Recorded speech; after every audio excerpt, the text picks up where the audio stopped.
अब नाजरीन, खास बात महाराष्ट्र में आप सभी का इस्तकबाल है। मैं हूं सैयद अहमद जिलानी। पहले हेडलाइंस।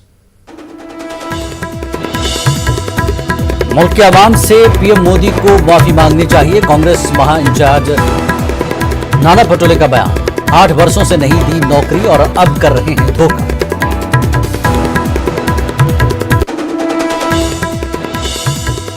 ईडी की कार्रवाई के खिलाफ महाराष्ट्र के मुख्तलिफ शहरों में एहतजाज। अमरावती, औरंगाबाद और नांदेड़ में कांग्रेस कारकुनान उतरे सड़कों पर। सैकड़ों जेर हिरासत मरकजी जांच एजेंसियों के गलत इस्तेमाल का बीजेपी पर इल्जाम।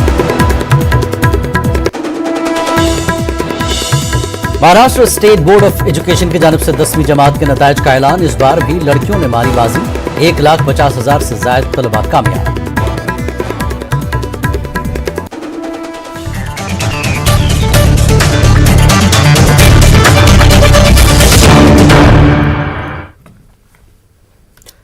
कांग्रेस लीडर नाना पटोले ने बीजेपी की अग्निपथ योजना पर सख्त तनकीद करते हुए कहा कि मुल्क के अवाम से पीएम मोदी को माफी मांगनी चाहिए। एक तो उन्होंने कोई नौकरी नहीं दी और जो दे रहे हैं उसमें भी धोखा है। इसलिए कांग्रेस ये मुतालबा करती है कि पीएम मोदी माफी मांगे और नौजवानों को नौकरी दे। अग्निपथ योजना को लेकर देश भर में कई जगह पे विरोध प्रदर्शन हो रहे हैं, कई जगहों पे आगजनी भी हुई है। महाराष्ट्र में भी कई नेतागण इस पूरी स्कीम को लेकर अपनी नाराजगी जाहिर कर रहे हैं। इस वक्त हमारे पास कांग्रेस के महाराष्ट्र प्रदेश अध्यक्ष नाना पटोले जी, इनसे बात करते हैं। सर, इस योजना को लेकर विरोध क्यों हो रहा है? कई जगह पे आगजनी भी हो रही है, आपको क्यों लगता है इसका विरोध होना चाहिए?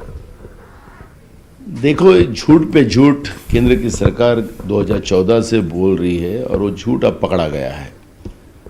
जिस भारत माँ की कसम खाकर भारत माता की जय बोलकर नरेंद्र मोदी जी को जनता ने सत्ता दी, वही भारत माता से बेईमानी करने का काम केंद्र की मोदी की सरकार कर रही है। ये झूठ उनका छपड़ में आया और वहीं से युवाओं में उद्रेक होना शुरू हुआ है, क्योंकि ये फौज की भर्ती है और फौज में जो होता है वहाँ पर देश की सुरक्षा का प्रश्न है।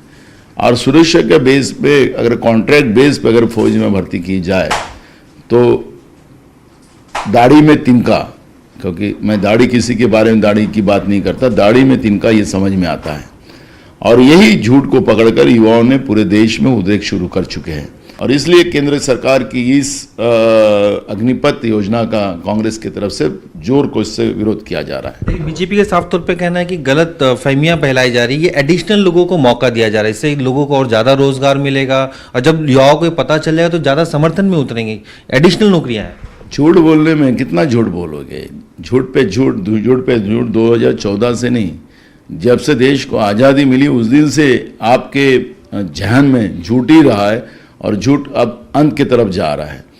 और इसलिए आपको यही बताना चाहूँगा कि उनका जो स्पष्टीकरण आया मोदी सरकार का, उसमें कहा कि केंद्र सरकार के पास पैसे नहीं है और इसलिए हम इस तरह की भर्तियाँ कर रहे हैं। आखिर हम उनको सवाल पूछना चाहते हैं कि जो महंगाई बढ़ा रहे आप, अलग शेष लगा रहे हो हर चीज़ में, डीजल पेट्रोल हो, गैस हो, जीवनावश्यक चीज़ों पे जो आपने शेष लगाकर जो पैसा पूरा सेंट्रल के तिजोरी में लेके जा रहे हो, वो पैसा कहाँ गया? गए 8 साल में ना रेलवे की भर्ती आपने की, ना कोई भर्तियाँ नहीं की, पूरे जगह स्टॉप खाली है, मिलिट्री में पूरी पोस्ट खाली पड़ी हुई है। और ऐसे समय में आप बोलते कि पैसे नहीं है और एक बोलते कि हम एक्स्ट्रा पोस्ट भर रहे हैं। ये झूठ। नरेंद्र मोदी की सरकार ने माफ़ी मांगना चाहिए। जैसे आप मुस्लिम कंट्रियों से माफ़ी मांग सकते हो, एक तरफ धर्म की बात करते हो और एक मुस्लिम कंट्री से माफ़ी मांगते हो, तो देश की जनता से माफ़ी मांगने को आपको कोई भी कमी नहीं आना चाहिए। मुंबई से सरोज के साथ वसीम अंसारी, न्यूज़ 18। मालेगांव शहर में विश्व हिंदू परिषद और बजरंग दल की जानिब से मुल्क में जारी जुमे के बाद के एहतजाजों के खिलाफ एहतजाज किया गया। एडिशनल कलेक्टर के दफ्तर के बाहर किए गए इस एहतजाज में यह मुतालबा किया गया कि जुमे की नमाज के बाद जो लोग फसाद भड़का रहे हैं उन पर कार्रवाई होनी चाहिए और नुपुर शर्मा नवीन जिंदल के मामले में अदालत उसे खाती ठहराए। इससे पहले इस मामले में बयानबाजी करना गलत है। इस तरह का बयान बजरंग दल की जानिब से दिया गया।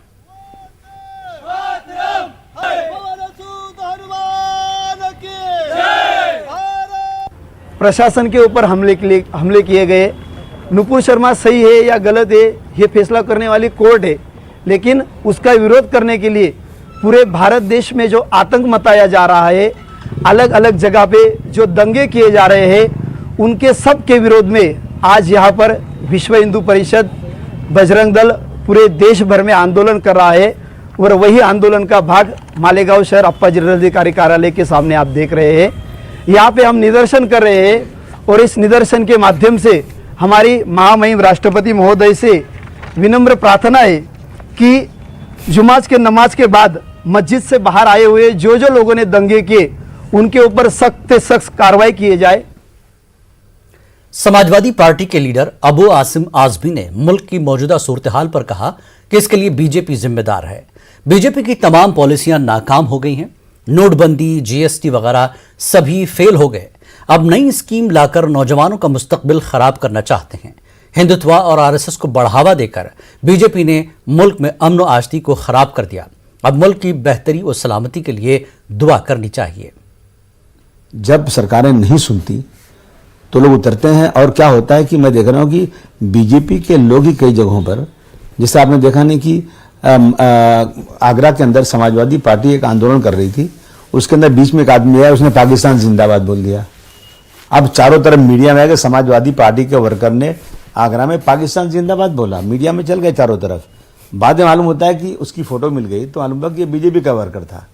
इसी तरह से ऐसी कुछ चीजें आगरा अलीगढ़ के अंदर दो लड़के बात कर रहे हैं आपस में, एक लड़का मुसलमान एक हिंदू है और कह रहा है कि अब समाजवादी की सरकार अगर यूपी में आ जाएगी तो समझना कि हिंदू भाइयों का रहना मुश्किल हो जाएगा, तुम जल्दी मुसलमान बन जाओ। चारों तरफ वायरल कर दिया आपने। जब इंक्वायरी हुई तो दोनों हिंदू थे, कोई मुसलमान ही नहीं था। तो ऐसी चीजें लाकर लोगों के अंदर एक बेचैनी पैदा करना और बातें नहीं सुनना और फिर उसके बाद सीधे लाठी चला देना, तो उससे क्या होता है ना, एक रिएक्शन होता है। मैं समझता हूँ कि बिल्कुल ये नहीं होना चाहिए, बिल्कुल इस पर रोक लगना चाहिए। ये जो देश में हो रहा है बिल्कुल ठीक नहीं है। पर सरकारों को भी इसके ऊपर सोचना चाहिए किस तरह से क्या हो रहा है, जो एक्शन का रिएक्शन। अभी तक आपने यहाँ क्या हुआ, सहारनपुर में बच्चों को पकड़ के ऐसा मारा जा रहा है, पूरा वायरल हुआ। और एसपी साहब से पूछा गया, बोले ये सहारनपुर का मामला ही नहीं है, सहारनपुर के लोग हैं सब कह रहे हैं, वो कह रहे नहीं यहाँ का मामला ही नहीं। इस तरह से बातें होंगी तो समझिए कि लोग गुस्से में आते हैं। एक्शन का रिएक्शन होता है, दोनों तरफ से कहीं ना कहीं गलतियां हो रही। जिस तरह से आरएसएस के कैडर को लाठी चलाना सिखाई जाती है, तलवारें बांटते हैं लोग और इसको निकालते हैं, मैदान में लाठी लेकर खड़े रहते हैं। हमारे मोहल्ले में यहाँ पे बम्बई में लोग लाठी सिर्फ सीखते थे, एक हुनर है ना ये तो पुलिस ने बंद करा दिया, केस कर दिया उन पे। और ये खुलेआम लाठी लेकर के उसका जो सीखते हैं और कई जगहों पे कैंप लगाए जा रहे हैं हथियार चलाने का, बंदूक चलाने का, तलवार चलाने का, लड़ाई का। किसके लिए? तो कहते हैं कि भाई इस देश में पहले मुसलमानों ने बहुत ज्यादतियां की हैं, मुगलों ने बहुत गलत किया है, हम तैयारी कर रहे हैं लड़ने के लिए। तो ये क्या है, ये इस चीजें क्या है? सब लोगों को लगता है कि यही सब चीजें हो रही हैं जो आज हिंदुत्व का बढ़ावा हो रहा है। हिंदुत्व के नाम पे हिंदू गलत नहीं है, हिंदुत्व गलत नहीं है, लेकिन जो लोग हैं ना वो गलत लोग हैं जिनके हाथों में ये चीजें हैं। वो सिर्फ नफरत और इन चीजों को लेकर देश में पोलराइज करके जो है ये लोग जो है नफरत पैदा करके सरकार चलाना चाहते हैं। मुमरा और भिवंडी में आज जुमे की नमाज पुरअमन तरीके से अदा की गई। आपको बता दें कि नुपुर शर्मा की गिरफ्तारी को लेकर महाराष्ट्र में मुसलसल एहतजाज व मुजाहरे हो रहे थे, लेकिन उलमाए कराम और मुंबई पुलिस ने लगातार लोगों से अमन बनाए रखने की अपील की, जिस पर मुस्लिम तंजीमें तायद करती नजर आई। ये वजह है कि मुमरा व भिवंडी में किसी किस्म का कोई एहतजाज नहीं हुआ, बल्कि जुमे की नमाज इंतहाई पुरअमन तरीके से अदा करके लोग अपने घरों को लौट गए। उलमाए किराम ने, मिल्ली तंजीमों ने, हमारे मजहबी रहनुमाओं ने ऐलान किया कि आप हजरात शांति से, सुकून से जुमा की नमाज अदा करें, किसी किस्म का कोई एहतजाज ना करें। इस वजह से आवाम लोगों की कदर करते हुए और अपने दिल के ऊपर पत्थर बांध करके बहुत ही सुकून से नमाज पढ़ा और दुआएं की मस्जिदों के अंदर। अल्लाह के रसूल सल्लल्लाहु अलैहि वसल्लम की शान में गुस्ताखी करने वाले के लिए भी जमीयत उलमा कोशिश कर रही है कि किसी तरीके से उनकी जुबान बंद हो और मुल्क के अंदर एक ऐसा कानून बने कि किसी भी मजहबी रहनुमा के लिए कोई भी उल्टी सीधी बात ना करे। जमीयत उलमा इस पर ज्यादा जोर दे रही है। नेशनल हेराल्ड मामले में ईडी राहुल गांधी से मुसलसल पूछताछ कर रही है और ईडी की इस कार्रवाई के खिलाफ कांग्रेस की जानिब से मुल्क भर में एहतजाज का सिलसिला जारी है। आज अमरावती जिले में कांग्रेस कमेटी की जानिब से शहर के अरविंद चौक से जिला कलेक्टर दफ्तर तक जबरदस्त एहतजाज किया गया। एहतजाजियों ने ईडी और मोदी हुकूमत के खिलाफ जमकर नारेबाजी की और ईडी की जानिब से की जा रही इस तरह की कार्रवाइयां बंद करने का मुतालबा किया। नेशनल हेराल्ड मामले में कांग्रेस लीडर राहुल गांधी को ईडी ने तलब किया है। कांग्रेस पार्टी की जानिब से मुल्क के दीगर शहरों की तरह नांदेड़ में भी एहतजाज जारी है। इसी सिलसिले में आज ITI चौक के मकाम पर एहतजाजी धरना का इनेकाद किया गया। साबिक रियासती वजीर DP सावंत की क़यादत में हुए इस एहतजाजी धरने में कसीर तादाद में पार्टी कारकुनान ने शिरकत की। मुजाहिरीन ने मोदी हुकूमत के खिलाफ जमकर नारेबाजी की। मोदी हुकूमत पर जांच एजेंसियों का गलत इस्तेमाल करने का भी इल्ज़ाम लगाया। कांग्रेस के मकामी कायदीन ने राहुल गांधी पर लगाए जा रहे इल्जामात को गलत और बेबुनियाद बताते हुए उनके खिलाफ की जा रही ईडी की कार्रवाई पर फौरी रोक लगाने का मुतालबा किया।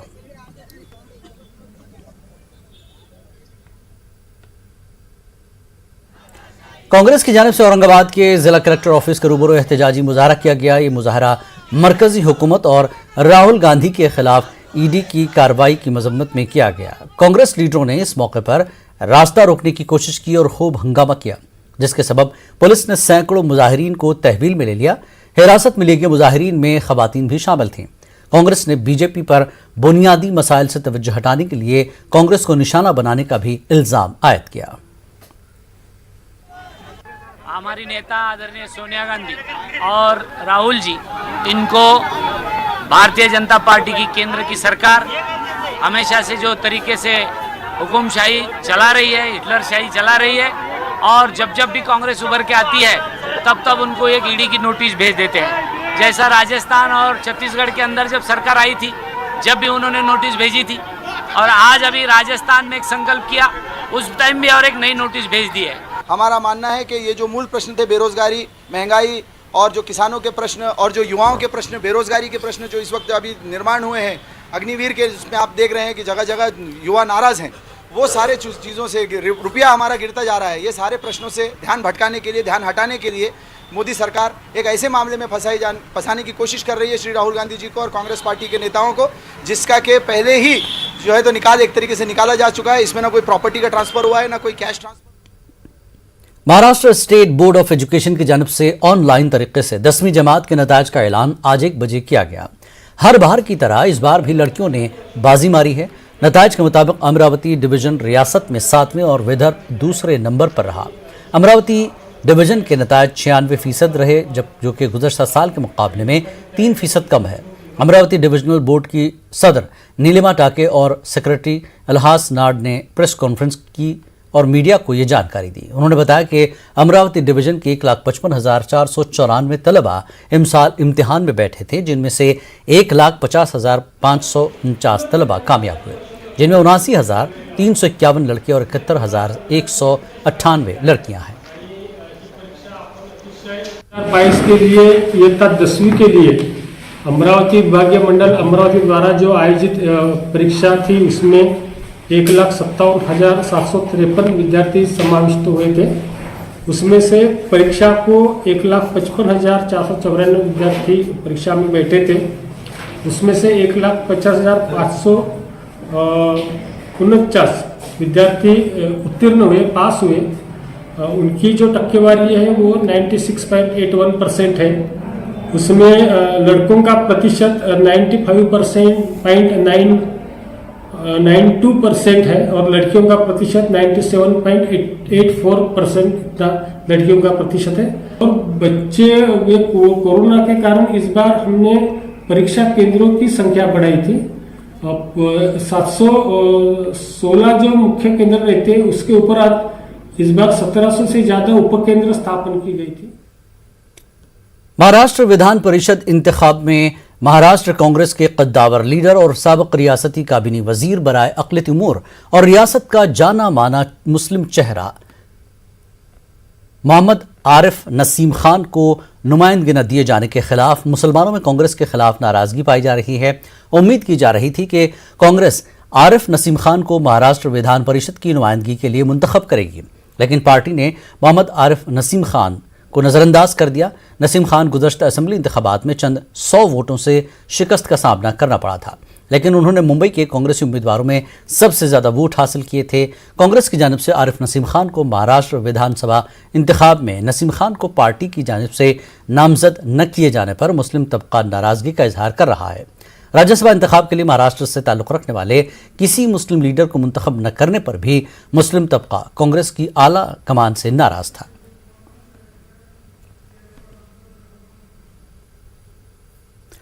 महाराष्ट्र स्टेट उर्दू साहित्य अकादमी उर्दू जबान अदब के लिए मुसलसल सरगर्म है। अकादमी की जानिब से शाया होने वाले इल्मी व अदबी जरीदे से माही इम्कान का ताज़ा शुमारा अफसानों में मुंबई मंजर आम पर आया। इस खुसूसी शुमारे का इजरा वजीर बराक़लती तरक्यात व सदर उर्दू अकादमी डॉक्टर जितेंद्र औहाड़ के हाथों अमल में आया। यह शुमारा शहर मुंबई की तारीख और अफसानों पर मुश्तमिल है। उरूसुल बिलाद की तारीखी मालूमात के साथ साथ उर्दू के नामवर मुसन्निफीन के अफसानों और कहानियों का मजमुआ है। सेमाही इम्कान का खुसूसी शुमारा महाराष्ट्र स्टेट उर्दू साहित्य अकादमी के सुपरिंटेंडेंट अफसर शोएब हाशमी की काविशों का नतीजा है। शोएब हाशमी की रहनुमाई में इम्कान के दीगर खुसूसी शुमारे भी मंजर आम पर आ चुके हैं।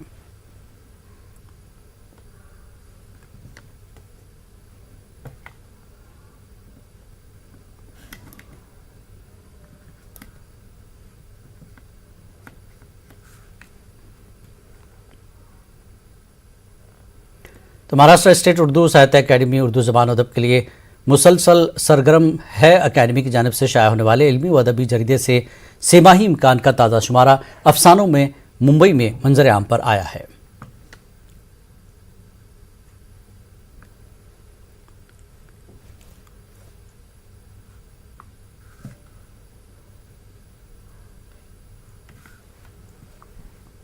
महाराष्ट्र विधान परिषद इंतखाब में महाराष्ट्र कांग्रेस के कद्दावर लीडर और साबिक रियासती काबीना वजीर बराक़लती उमूर और रियासत का जाना माना मुस्लिम चेहरा आरिफ नसीम खान को नुमाइंदगी न दिए जाने के खिलाफ मुसलमानों में कांग्रेस के खिलाफ नाराजगी पाई जा रही है। असल बात तो यही है कि भाई कांग्रेस ने आरिफ नसीम खान साहब को टिकट क्यों नहीं दिया, इसका कोई जवाब तो पेश किया जाए, इसका कोई जवाब तो पेश करें कि आपने इनके हक में फैसला न करके, आपने इनके हक में जो है फैसला न करने की क्या वजह लोगों के सामने बयान की। ऐसा कुछ नहीं है, जबकि हकीकत ये है कि आरिफ नसीम खान को बम्बई के तमाम असेंबली हलकों में कांग्रेस के उम्मीदवारों में सबसे ज़्यादा वोट मिले थे। नसीम खान साहब को नामजद नहीं किए जाने के बारे में दो बातें की जा सकती हैं। हम लोग सिर्फ उनको एक मुस्लिम लीडर की हैसियत से हमको नहीं देखना चाहिए। एक जनरली अगर हम सियासत की बात करें महाराष्ट्र में, तो एक लंबे अरसे तक उन्होंने हाउस में बहुत लंबी लड़ाइयाँ लड़ी हैं और नुमाया काम भी किए हैं। इस वक्त उनका इंतखाब न किया जाना कांग्रेस के लिए दो तरह का नुकसान हो सकता है। जी, हमें सुनकर बहुत अफसोस हुआ और बहुत इससे मैं नाराज़ भी हूँ कि उनसे बड़े सीनियर लीडर नसीम आरिफ खान हैं और महाराष्ट्र के मिजाज को टेक्निकल जो सियासी बातें होती है उस सबसे माहिर हैं और बोलने में भी बहुत क्या नाम है दबंग हैं। तो उनको छोड़ करके उनकी जगह पे किसी और को बनाना ये मुनासिब नहीं था और ये अच्छा नहीं किया। कांग्रेस ने सियासी तौर पे गलती की है।